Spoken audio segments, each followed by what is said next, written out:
Welcome to Making Sales Social. We're having a slight technical glitch. Actually, I can't hear Bob, but I also couldn't hear the music. So I believe that it's on my computer.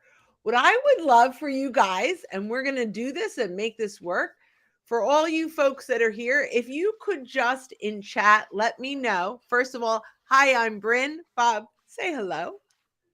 Hello, everyone. I'm hoping that y'all can hear me. I think you can because of what we can see that you can't see. But if you could just let us know if you hear Bryn, if you hear myself, or if you hear both of us, or conversely, if you hear neither of us. I don't think that that one's going to be the case. But Okay. if you could just type in and let us know. All right, awesome. So here's how we're going to work, Bob. You're going to open it up. You're going to say what you say, and you're going to point to me, and then I'm going to go around. But I would just say, ask me the question, and we'll go through the five. I'll give the primary answers, and then if we don't love it, we can do it again. Okay, so good. Ron can hear us both. Peggy. So this is definitely an issue on my computer, and I have tried to update this many times, and I'm not sure what's going on. So I apologize for this. Bob, why don't you introduce like normal and then just Yeah. point to me, and hopefully we'll be in sync because I'm just Yeah, going to talk, that's not having heard what you said. So let's take it from the top. here we go. There's an app for that. If you remember that old chestnut, you're probably as old as I am. So, when it comes to doing what we need to do on LinkedIn as social sellers, there are 5 apps out there that can help us handle a wide variety of tasks that help us work smarter and easier. So, let's get right into them with number one, which is Calendly. Bryn? So Calendly is by far one of my absolute favorite tools. We use this in so many places. Why do I love Calendly? I love it because it makes the connection to conversation so much easier. Now, there are lots of places to use this. We can use this in our profile. We can use it in messaging. The key, though, sometimes is, on occasion, we'll run into someone that feels really uncomfortable, or they think you're prospecting me and you want me to do the work and click on your Calendly. Well, there is an alternative. And by the way, in your profile, it's fine. It's great. You could even use it in the hyperlink, schedule a call with you. It's a great place for it. But in a message, if you're looking to schedule a call with someone and using Calendly, here's what I recommend. Bob, thanks so much for engaging with me. I'm really looking forward to next steps. Please let me know your preferred way to schedule. If it happens to be via calendar link, here's mine. So, what happens is we are acknowledging that there may be another way that they'd prefer, and they won't feel like we're pushing that calendar link on them. As a social seller, we have to make sure that we're honoring the inbox and we're not making them feel spammed. So, by offering that, it gives us that opportunity. One last thing is that it, often they will actually send you their calendar link, which is amazing, right? So they send it back, and they don't want to do the work, but that's okay. You're happy to do the work. So Calendly, absolutely love it. Now I use this. Other people have Acuity and other things. I guess any calendar link will work. I just find Calendly to be so seamless. Bob, back to you.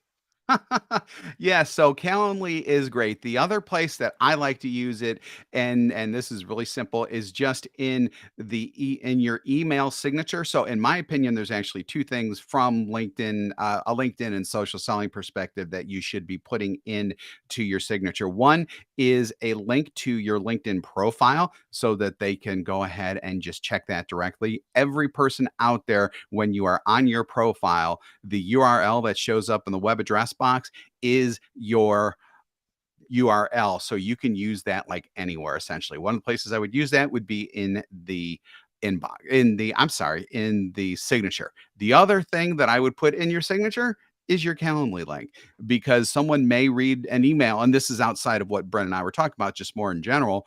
Someone may read something and they say, hey, I actually want to have a conversation with this person. They can schedule directly from there, and it also avoids the entire situation that Brent said there as well. So with that, we're going to go on to number two, which is a truly magical thing to do. And I make that joke all the time, but y'all probably don't hear it all the time. And that is magical. Bryn.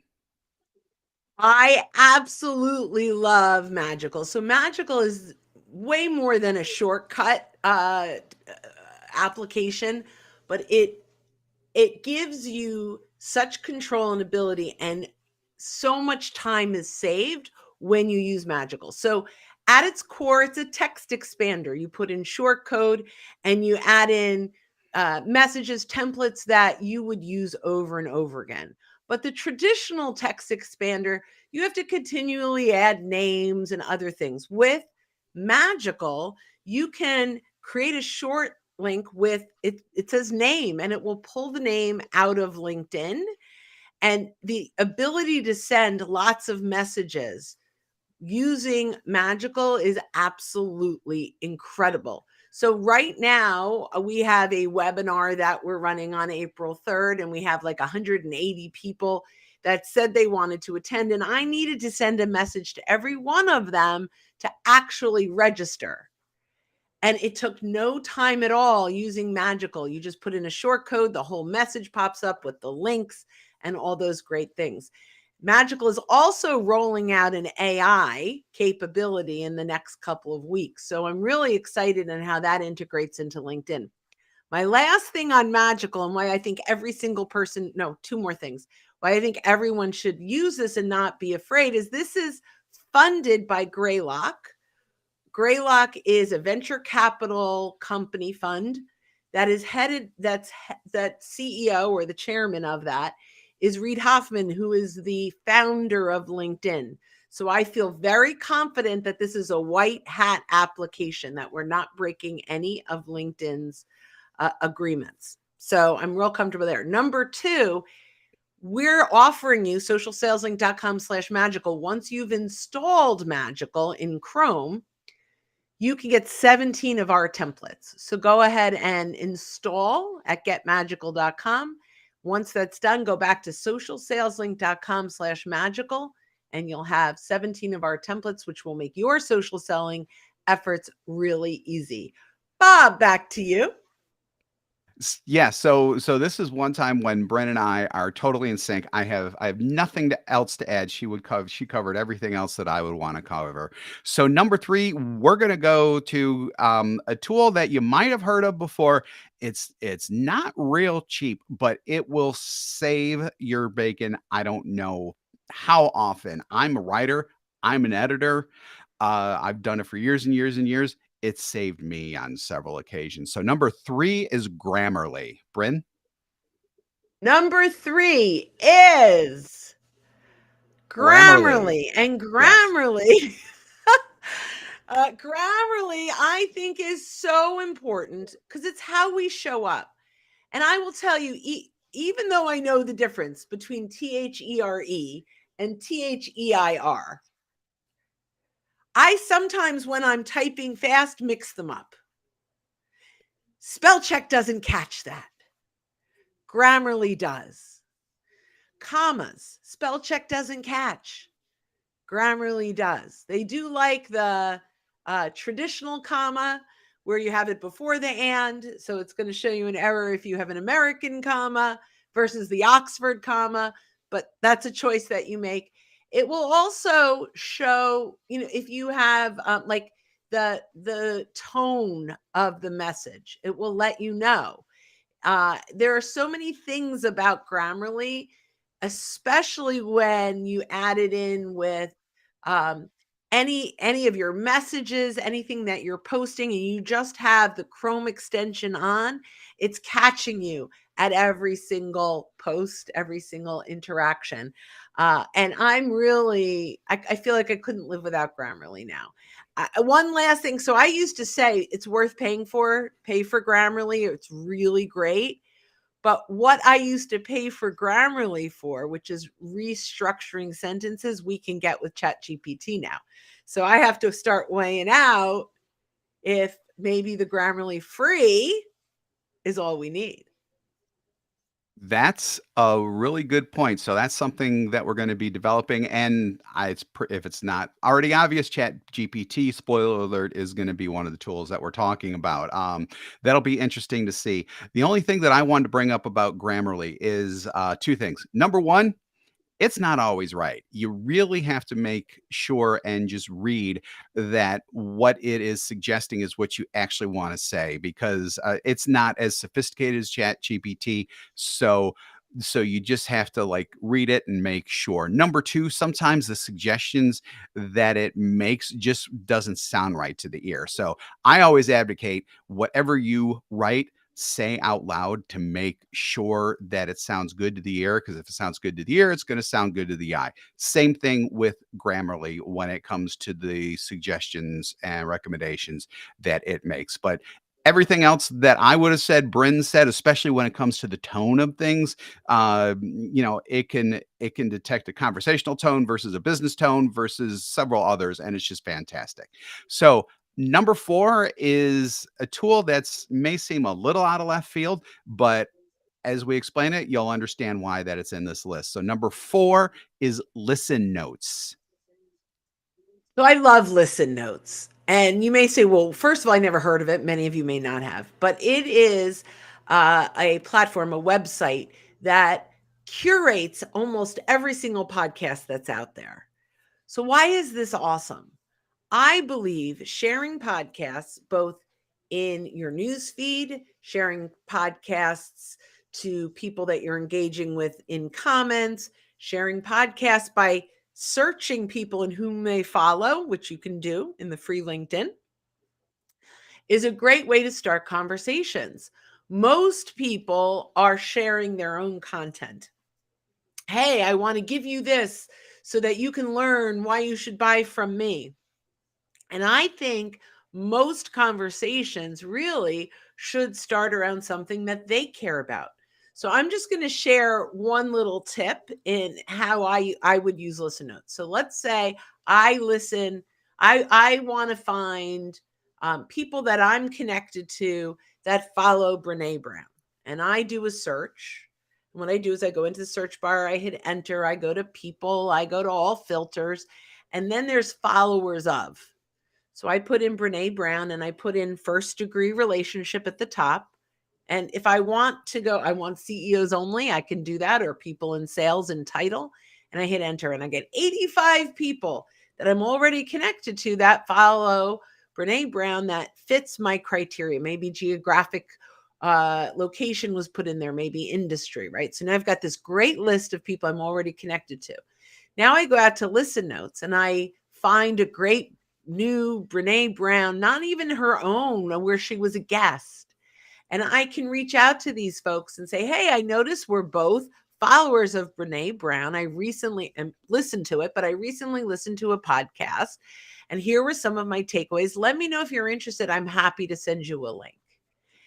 So, Listen Notes is just a great place to curate. And when you send someone else's podcast, there is not even a second that they think that you're spamming them because it has nothing to do with you. And that's okay. Treat these conversations, treat the people on the other side of the message the same way you would if they were on the other side of the table. And so, by starting a conversation around someone that they follow and a podcast they might like, it's a great way to rekindle those conversations. Back to you, Bob.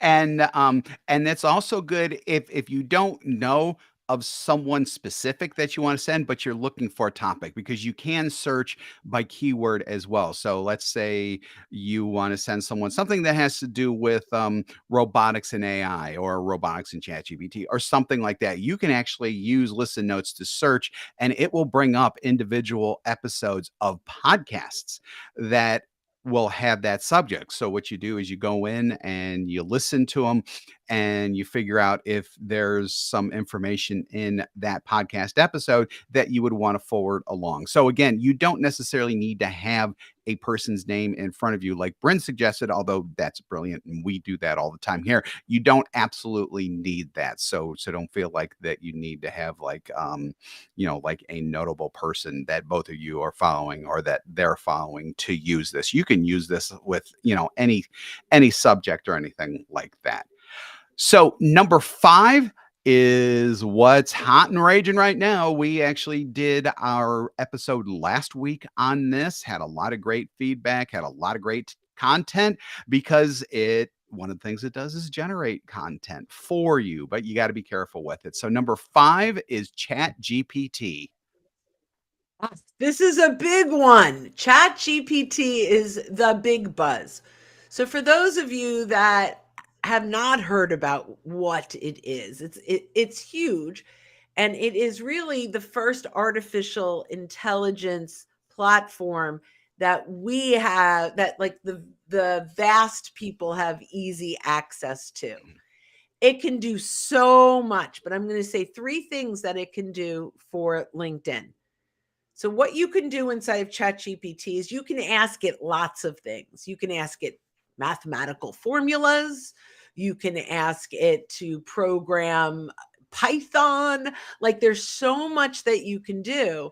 And at a very simple level, we can use it for LinkedIn. Now I'm going to do 4. So the first one I'm going to do is identifying the personality or the DISC profile of someone that you're going to be talking with. So if you're familiar with DISC, it's really these personality styles. If you're not familiar with DISC, there's a real fun DISC done with birds. Look up Stephen Farber and take flight. Okay, they'll teach you DISC. But you can grab the URL of their LinkedIn, stick it in ChatGPT and say DISC profile. And it will tell you if they are dominant and they want to dominate the conversation, or if they're more reserved. And you can get an idea based on their profile what kind of conversation you may have when you get on a call with them. Number 2, ChatGPT can help you write your own about summary or even your experience. Now, while I believe your experience should mostly be about your story and why you're helping, grabbing the URL of your company page and putting in ChatGPT, not company page, I apologize, your website, your about section of your website or other websites, you can say recap in under, and I say 1,800 or 2,000 characters. You have up to 2,600, but you'll probably add to that. So, and that's in the about section. You have 2,000 in the experience section. So if you're doing the about section, or the experience section would be 2,000. So do 16 or 1,800 so you can add to it.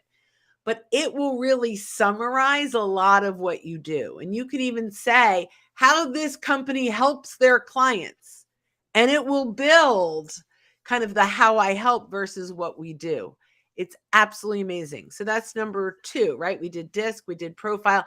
Number 3, if you are curating a piece of content and you want to put your own text along with the post, stick the link to that curated piece of content, that blog post, that article, and say recap in 3 sentences. And then it will give you 2 cents. You're there 2 cents. And then edit that to be your own voice. Oh, I thought of it. Number 4, comments on somebody else's profile. You could go in and grab and say, 10 words or less recap of this. There are so many more, but I'm going to send it back to you, Bob, if you have a couple you want to add. But you can go back to our podcast last week, and we talked a lot about ChatGPT. So, Bob, I'm going to hand it back to you. to bring it in for the landing. Yeah, so before we do that, really quick, there's just one thing that I want to touch on really quick that Bryn said, and that's the in your own voice part. Because I'm personally am already seeing things coming out that I'm wondering if it's coming out from this person or if it's coming out from ChatGPT or something like that, just because it doesn't sound like them. So, view ChatGPT as a beginning point, not as a be all end all. Make sure that it sounds like you. And if it doesn't, then you may need to rewrite some things to make it sound like you. Really quick process to do that. Number one, whatever Chat GPT puts out, read it out loud. If it doesn't sound good to you, it's because it's not in your own voice. Then step two, rewrite it rather in your own voice.